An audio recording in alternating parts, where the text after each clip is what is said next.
Olá, pessoal. Vocês já pararam para reparar como que as frutas, por exemplo, a banana, né, ou por exemplo, a batata, quando a gente corta, elas começam a escurecer rápido depois de cortadas? Ou que o detergente, né, que diz lá que é um detergente enzimático, ele consegue remover manchas difíceis? Ou ainda vocês já pararam para pensar como que o seu corpo ele consegue retirar energia, por exemplo, do hambúrguer? Né? Como que o nosso corpo faz esse processo de digestão? Por que que nós fazemos, né? Como que isso acontece? Então, na aula de hoje, a gente vai trabalhar e focar um pouquinho nas enzimas, né? Então, as enzimas são proteínas, então nós falamos um pouquinho delas na aula de proteínas e hoje a gente vai entender por que que elas são tão importantes nesses meios reacionais, ok? Então, eu sou a professora Adriana Cordeiro, vou trabalhar hoje com vocês, então, a aula de enzimas.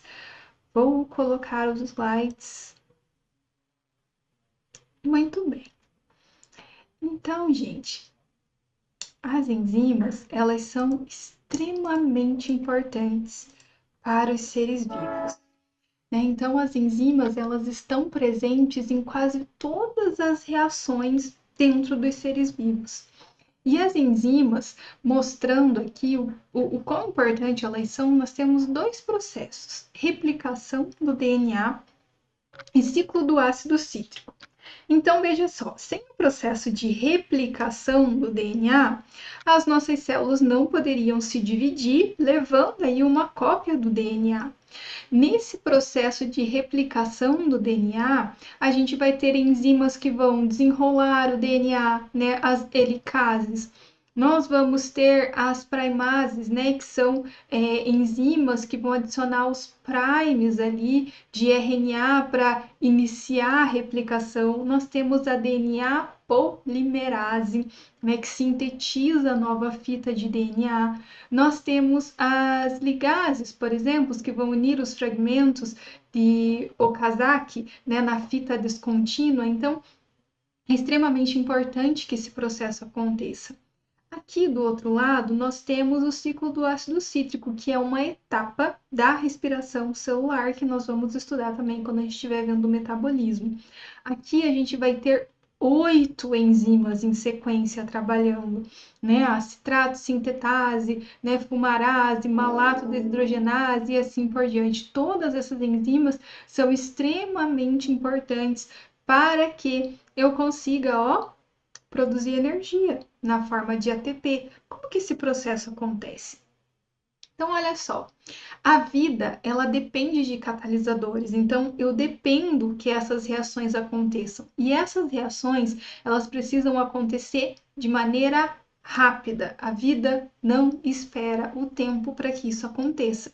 Então, para que a vida exista, essas reações precisam existir e elas precisam existir de forma rápida, né? Então, praticamente todas as reações bioquímicas elas vão ser catalisadas por enzimas, ou seja, elas vão ser aceleradas com o uso de enzimas.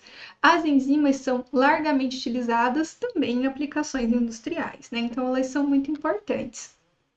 Aqui, gente, nós temos um mapa metabólico. Muitos alunos chamam de mapa diabólico, né? Mas olha só, aqui a gente tem uma representação gráfica das principais reações bioquímicas que vão acontecer nas células para gerar energia, para produzir biomoléculas. Então, aqui a gente vai ter produção de proteínas, né? Então, dentro desse processo, a gente precisa que essas reações aconteçam dentro do nosso corpo, né? Então, aqui a gente tem diversas vias. Se vocês querem uma analogia, como se fossem as vias de um metrô, né? Ou numa cidade que a gente chega no ponto de ônibus e daí tem lá todas as vias de conexões, né? Então aqui a gente tem algo bem parecido, né, com essas vias. As principais vias que nós temos, a gente tem, por exemplo, a glicólise, ciclo de Krebs, né, o ciclo do ácido cítrico, cadeia transportadora de elétrons. A gente vai ter aqui, ó, beta-oxidação, né, degradação de ácidos graxos, né? Então a gente vai ter um processo muito interessante aqui acontecendo. Essas vias nós vamos estudar quando a gente estiver trabalhando com metabolismo. Mas olha só, para que essas vias aconteçam de uma forma rápida, eu preciso das enzimas atuando nessas reações. E olha só quantas reações acontecem dentro do nosso corpo, né? Então, é muito bonito, gente, é muito perfeito, né? Quando a gente olha para isso e a gente pensa que a vida é muito mais complexa dentro de nós, né, do que nós imaginamos. Então, gente, as reações químicas elas podem ser medidas, né, em termos de velocidade. Então, nós vamos estudar a cinética. Eu separei uma aula um pouquinho para a gente falar desses mecanismos mais para frente, né, do estudo da velocidade das reações. E as enzimas, elas servem como catalisadores nas reações químicas, isto é, tem como objetivo acelerar a velocidade dos processos sem alterar sua composição. Então, isso é muito interessante. Então, na cinética, nós vamos estudar esse processo das velocidades. Uma pode ser mais rápida ou mais lenta e assim por diante. Então, gente, as enzimas são catalisadores que aceleram. CGC, repetiu várias vezes. Como que isso acontece? A gente tem um processo onde as enzimas elas afetam a variação de energia do estado de transição dessas reações, né? Então a gente diminui a energia de ativação para que essas reações elas aconteçam de forma mais rápida, né? Então os catalisadores eles participam das reações, mas não do produto final. São eficientes mesmo em baixas concentrações. Então as características a gente tem aqui como alta eficiência catalítica, elevado grau de especificidade, ativas em condições brandas de pH e temperatura. Olha na sala de proteínas como é importante. Né? A gente vai ter um processo de desnaturação proteica. Então, se as enzimas, a maioria são proteínas, elas vão poder ser desnaturadas se eu tiver grandes variações de temperatura e pH. São expressas pela própria célula. Nós também vimos na nossa aula de proteína como que ocorre esse processo de expressão. São renováveis, natureza proteica ou RNA. 6. São passíveis de sofrerem regulação. A gente também vai ter uma aula sobre regulação, mas é interessante, né, que a gente pode ter, por exemplo, ali aumento do produto, que vai inibir a ação daquela enzima. Então, é muito interessante esses processos de regulação que acontecem dentro do nosso corpo. Com exceção de alguns RNAs catalíticos, todas as enzimas conhecidas são proteínas, né? Então, a catálise enzimática, ela é essencial para os seres vivos. E aí, algumas enzimas, elas necessitam de outras moléculas ou íons, né? Então, a gente vai ter muitas que vão necessitar de coenzimas ou cofatores, né? Que são moléculas não proteicas que exercem a atividade catalítica. Então, elas vão ser utilizadas nesse processo. Né? Então, a atividade catalítica ela depende da integridade das conformações nativas. Né? Então, isso é muito importante que nós vimos lá na aula de proteínas. Então, para que as proteínas elas estejam na forma ativa, nós vamos estar na estrutura secundária, terciária, quaternária. Mas olha só, se eu tiver um processo de desnaturação, eu vou perder essas interações. E aí eu vou desnaturar a proteína e eu posso ter lá só a minha estrutura primária, inativando então a minha enzima. Muito bem. Então, olha só. Aqui a gente tem alguns exemplos de cofatores. O que seriam, vou explicar melhor, né? O que seriam os cofatores e as coenzimas? Eles seriam ajudantes, né? Então, eles ajudam as enzimas para poder desempenhar o seu papel, ou seja, eles são essenciais para a enzima funcionar corretamente. Né? Os cofatores, aqui a gente tem vários exemplos, mas eles são, por exemplo, os íons metálicos. Né? Então, a gente tem zinco, ferro, eles vão estabilizar reações e vão ajudar no encaixe do substrato, que é o que a gente já vai entender. A coenzima, gente, são moléculas orgânicas, nós temos vitaminas aqui como exemplo, geralmente é denominado de vitaminas, né? A gente tem, por exemplo, FAD, NAD, que vão transportar os elétrons na respiração celular, a gente vai falar tanto do NAD e do FAD, gente, mais para frente. Né? Então a gente já vai entender da onde que eles estão vindo, né? Aqui, por exemplo, a vitamina B6, né, quando a gente ingere a vitamina B6, ela vai ser ativada no nosso organismo na forma de piridoxal fosfato, que vai atuar como uma enzima. Né? Então, é bem interessante esse processo. Né? Então, eles vão participar, são moléculas que participam. A classificação das enzimas. Essa parte eu vou passar mais rapidamente, mas é uma parte química bastante interessante e importante, tá, gente? Isso aqui a gente vai ver muito e eu vou falar muito dessas classificações e dessas funções desses grupos de enzimas, principalmente na parte de metabolismo. Então, para a gente entender aquelas reações, a gente precisa entender como que essas enzimas estão agindo nesse processo. Então, nós temos 6 classes, né? Então, nós vamos ter o grupo oxorredutase, que vai fazer transferência de elétrons, transferase, transferências de grupos funcionais, hidrolase, hidrólises, liases, adição de grupos funcionais e de dupla ligações, isomerase, transferência de grupos funcionais, isômeros, ligase, formação de ligações carbono-carbono, carbono-enxofre, oxigênio, e assim por diante, né? Aí por meio de ligações de condensação e quebra de ATP. Então, isso é muito interessante. Olha só, vou passar uma por uma. As oxorredutases, então, elas vão catalisar as reações de oxorredução. Um exemplo aí nós temos as desidrogenases, né? Então, aqui um exemplo, a malato desidrogenase, que a gente vai ter a transformação de malato a oxalacetato, lá do ciclo do ácido cítrico, né? Então, aqui a gente está fazendo a remoção, ó, de prótons, né? Então, esses processos, eles são bastante interessantes.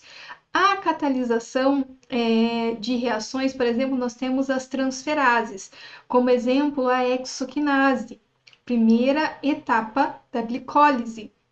Né? Então, aqui, quando a glicose entra na célula, para que ela não escape da célula, a hexoquinase age nela colocando um grupamento fosfato, formando então a glicose 6-fosfato. Então, isso é um processo bem interessante. Ó, a transferase fazendo transferência de grupos.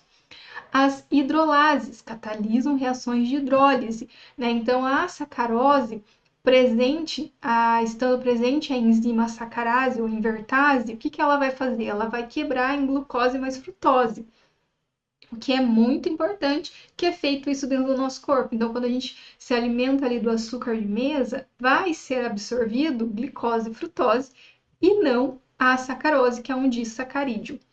Muito bem. As liases, elas catalisam as reações de adição de grupos de duplas ligações ou remoção, gerando duplas ligações. Né? Então, aqui a gente teve a remoção da água para a formação de uma dupla ligação. As isomerases, esse é bonitinho, também está lá na glicólise.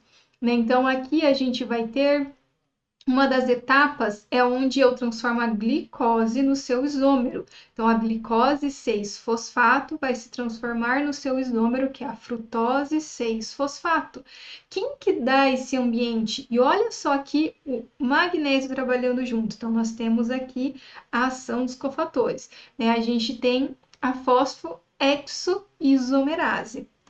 Nós temos as ligases, né? Então aqui a gente vai condensar, né? Juntar um grupo no outro, né? Então o oxalacetato formando citrato, ciclo do ácido cítrico. Quem fez esse processo? Citato sintetase. Agora, gente, vamos entender como que esse processo acontece. Então, elas fazem essas reações, mas veja só, nas condições biológicas, as reações não catalisadas, elas seriam muito lentas. E também a maioria das moléculas biológicas, elas são estáveis nas condições que estão dentro da nossa célula. Então, sei lá, a gente tem um pH mais neutro, temperaturas amenas, um ambiente aquoso, então elas estão de boas ali. O que torna mais difícil ainda que esses processos aconteçam, a transformação de uma molécula em outra, esse passo químico. Então, acaba sendo mais difícil a formação de intermediários, é difícil a colisão entre duas moléculas no estado de orientação perfeita, exata, para que a reação aconteça. Ou seja, o processo natural ele é desfavorável ou até impossível no ambiente celular que nós temos. Né? Então, as reações que são necessárias para que eu consiga digerir o meu hambúrguer que eu comentei lá no começo da aula, ou, por exemplo, enviar sinais nervosos, contrair os meus músculos, não vão ocorrer, porque eu não tenho velocidade, eu não tenho tempo para que isso aconteça sem catálise. Né? Então, é mais difícil. Aí, olhando para essa imagem, o que, que nós temos? Olhando para a imagem, a gente pode ver que aqui a parte azul ela é a enzima. Nessa região mais vermelha, nós temos o que nós chamamos de resíduos chaves do sítio ativo, ou seja, aqui é o sítio ativo. Né? Então, o que, que vai acontecer? Nessa região aqui, é um local onde as enzimas contornam esses problemas, entendeu? Ou seja, elas proporcionam um ambiente específico e adequado para que dada reação possa ocorrer mais rapidamente. Né? Então, o que, que vai acontecer? Esse bolsão que é denominado sítio ativo, a molécula ela vai chegar ali no sítio ativo, a molécula agora, essa em negrito aqui, é o substrato. Então, agora essa molécula que vai ser transformada, eu vou voltar um slide anterior, digamos que seja a glicose 6-fosfato, e ela vem a ser transformada em frutose 6-fosfato, eu preciso do quê? Eu preciso que essa molécula, que agora é o meu substrato, se ligue no sítio ativo da minha enzima, a fosfoexoisomerase. Beleza. O que vai acontecer? Agora nós vamos ter um ambiente propício para que essa reação aconteça. A molécula ela se liga no sítio ativo e aí o sítio ativo ele vai contornar ali os problemas, né? Então ele vai ser limitado por resíduos de aminoácidos e os grupos das cadeias laterais do aminoácido, lembra lá nas aulas de proteína, elas vão se ligar ali ao substrato e vão catalisar a reação. E aí vão transformar a glicose 6-fosfato em frutose 6-fosfato. O que, que vai acontecer? Né? Então, nesse processo, nós dizemos que também ela vai apresentar um alto grau de especificidade, então elas são específicas, nós temos muitas enzimas para muitas moléculas, né? Então elas são específicas e elas são específicas para o substrato, para essa molécula. Né? Então, o sítio ativo, ele vai estar disponível para o substrato específico. Muito bem. Então, aqui a gente tem um gráfico para a gente entender esse processo. Aqui nós temos a energia livre nessa coordenada e que nós temos a coordenada da reação conforme ela vai acontecendo. Então, aqui nós temos os reagentes produzindo os produtos. O que acontece, gente? A energia ela vem aumentando, aumentando, aumentando, chega um momento em que nós temos uma barreira de transição. A energia ela precisa ser suficiente para romper essa barreira e se transformar em produto. Se isso não acontece, ela continua sendo substrato. É mais ou menos esse rapazinho sofrendo aqui. Então, ele vai desempenhar uma energia até, digamos que aqui. Se ele parar aqui, acabou a energia, acabou o fôlego, a pedra vai voltar, ainda vai rolar para cima dele, né? A pedra vai voltar para a primeira parte, que não era o que a gente queria. Agora a gente quer que ele rompa essa barreira. Quando ele conseguir romper essa barreira, por mais mínima que seja, a bola vai rolar até o lado P, que vai formar o meu produto. Então ele precisa romper essa barreira, que a gente chama aqui de estado de transição. Então é aquele estado de transição, vou para cá, vou para lá. O que a enzima faz? A enzima tem o sítio ativo, que vai contornar os problemas, diminuindo essa energia de ativação. Então, olha só, o esforço vai ser menor. Então, aqui é como se ele conseguisse um caminho alternativo.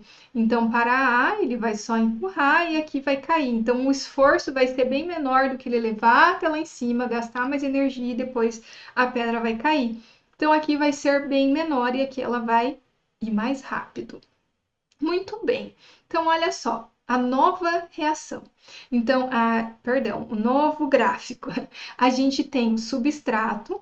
O substrato, nós temos uma energia de ativação. Quando o substrato se liga à enzima, eu faço o complexo enzima-substrato. Ali eu vou ter o meio propício para atingir o meu estado de transição, formando o complexo enzima-produto, e aí eles se separam. A enzima vai para um lado, o produto para o outro. Perfeito.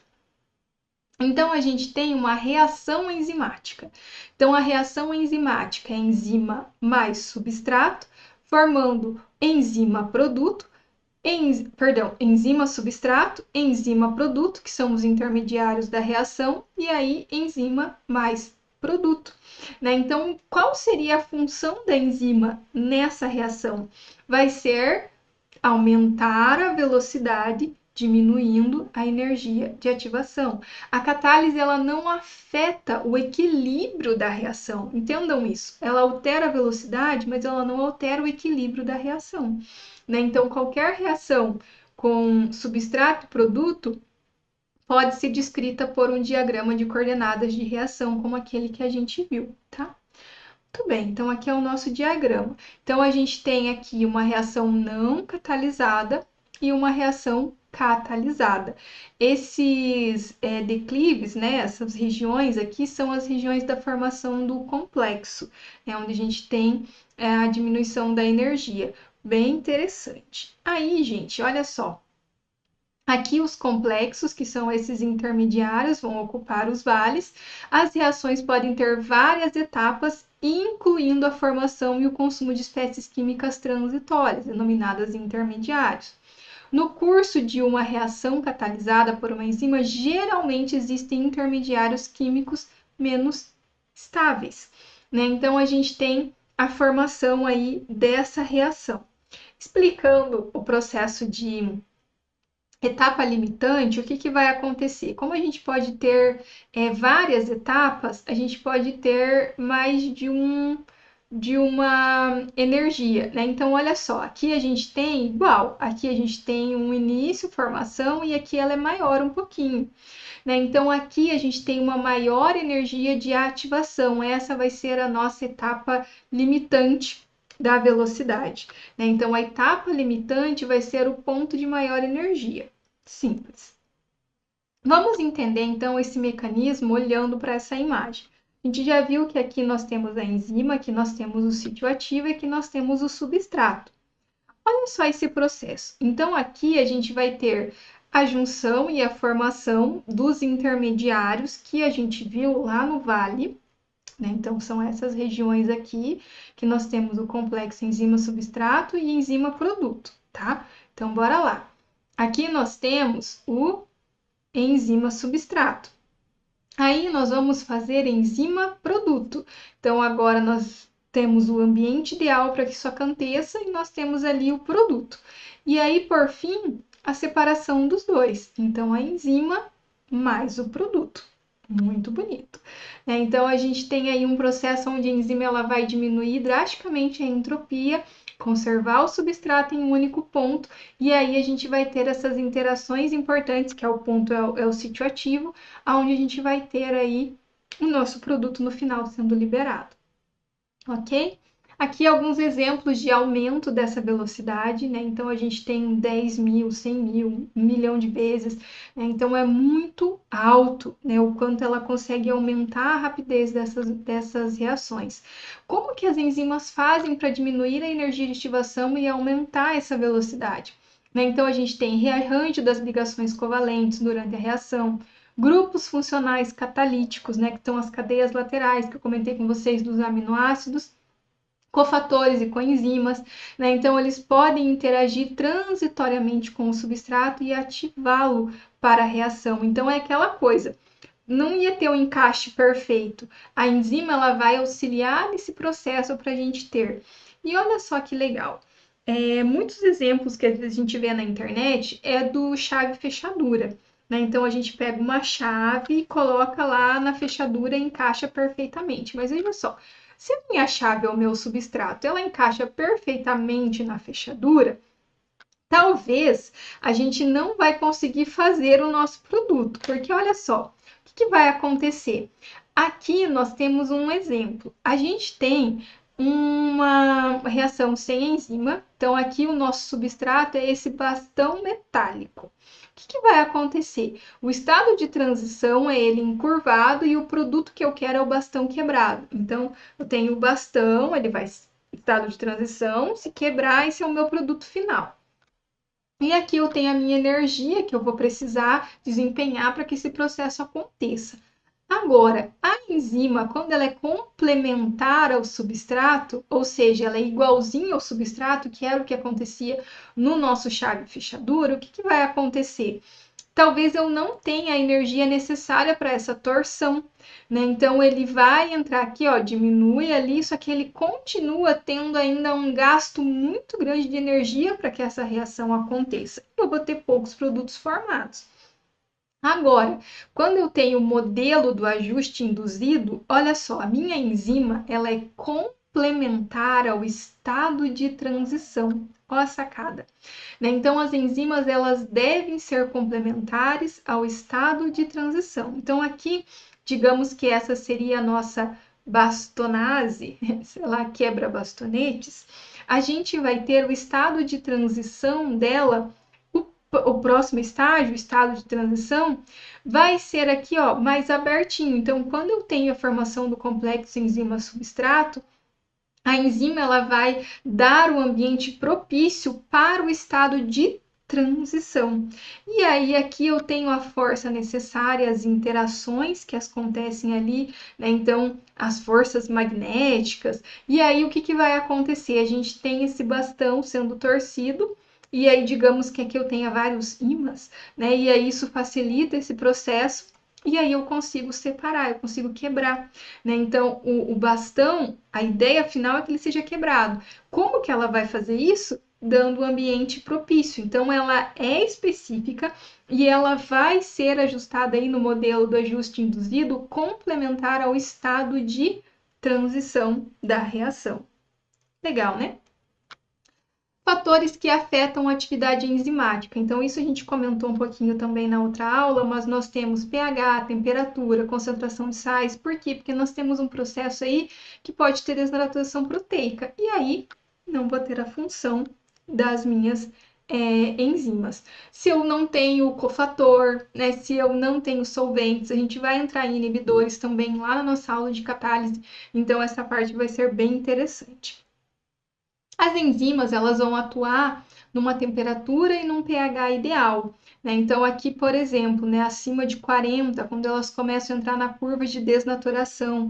Né? Então, temperaturas muito altas, prolongadas por muito tempo, febres, por exemplo, podem levar a problemas de desnaturação de proteínas.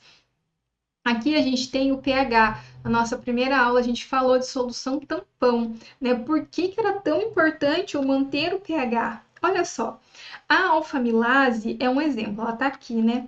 A gente tem a alfa-amilase salivar, a alfa-amilase pancreática. A alfa-amilase ou petialina, ela começa a atuar na boca. Então, o nosso hambúrguer lá, que a gente começa a mastigar, a gente começa a ter a formação do bolo alimentar. E aí, gente, ali a gente está misturando saliva. Essa saliva, ela é rica em alfa-amilase salivar. O pH está entre 6 e 5 ou neutro. Só que daí o que acontece? Quando chega no estômago, o estômago é o que? Ácido. E aí a gente tem uma outra enzima atuando, que vai ser aqui a nossa pepsina. Né? Então ela vai ser ativa na acidez que nós temos lá no estômago. E aí ela vai começar a quebrar as proteínas. E aí depois eu tenho a alfa-amilase pancreática, que vai atuar lá no intestino, pH de 7 a 8. E aí a gente continua esse processo de digestão do amido. Então, olha só, se o pH for muito ácido ou muito alcalino, eu vou ter perda dessa estrutura. E aí essa enzima aí, ela não vai ter mais a função que ela deveria ter. Eu comentei também do uso tecnológico, né? Eu falei lá no início da aula um pouquinho sobre, acho que sabão, detergentes, né? Que a gente tem aí as enzimas. Olha só que interessante, é lógico que cada um deles vão ter enzimas diferentes, né? Por exemplo, mancha de sangue. Eu preciso de proteases para quebrar, né? Ou, por exemplo, eu tenho molho de macarrão, né? Então, eu vou ter as amilases, né, que vão quebrar esse processo. Aí eu tenho mancha de gordura, eu preciso de lipases. E aí, uma coisa bem interessante é que às vezes o pessoal compra o sabão e fala: Nossa, vou colocar vinagre para auxiliar no processo. Aí danou-se, porque elas precisam de um pH. E aí, se eu alterar o pH que está ali, que geralmente já é o pH mais neutro, próximo do pH da água mesmo, a gente vai ter uma ação desse sabão. Agora, se eu mudo o pH, eu vou ter um problema, né? Então, eu posso não estar agindo por conta de eu ter perdido essa minha enzima. Não funciona esse sabão. A gente tem também o exemplo de bebidas, no caso do leite, né? Então, a gente tem o leite zero lactose, onde eles colocam a enzima lactase, que vai quebrar o açúcar do leite, que é a lactose. Né? Então, nós temos o açúcar sendo quebrado em glucose e galactose. Então, são dois monossacarídeos que aí sim as pessoas que têm problema de intolerância à lactose já vão ter esse processo de absorção que não aconteceria se tivesse só a lactose. Então, isso é bem interessante. Bom, gente, aqui é um exemplo sobre o uso das enzimas. Esse é um estudo, tá meio pequenininho, vou abrir aqui para mim, né, maior. Então, aqui a gente tem um estudo in vitro simulando a digestão de macronutrientes em alimentos complexos usando um suplemento de enzimas. Olha só que legal, né? Então, o que que acontece, gente? Todo mundo fica velho. Um dia a gente pode ficar mais dodói, né? Porque olha só, as enzimas digestivas, elas são secretadas no sistema oral, gástrico, intestinal e elas são essenciais para a quebra lá do nosso hambúrguer, né? Dos carboidratos, proteínas, das gorduras. E aí existem vários fatores que podem levar a distúrbios, por exemplo, a velhice, né? A gente fica idosinho, como eu falei para vocês, a gente está meio estressado, sobrecarga digestiva, várias outras doenças, mudanças no estilo de vida, e aí pode atrapalhar a secreção dessas enzimas. E aí, gente, isso pode levar a problemas de indigestão, né? Problemas na saúde intestinal. Gente, isso é coisa que quem vai dizer, quem vai estudar são os médicos, né? Então, olha só, fazendo exames, tudo certinho. E aí, gente, aqui nesse estudo, eles querem trazer exatamente isso para saber se dá certo esse uso aí desses suplementos de enzimas, né? Se vai facilitar a combinação de várias enzimas para poder melhorar a digestão de macronutrientes, lógico que em condições que a pessoa está com a saúde comprometida, tá? Não saúde em condições normais.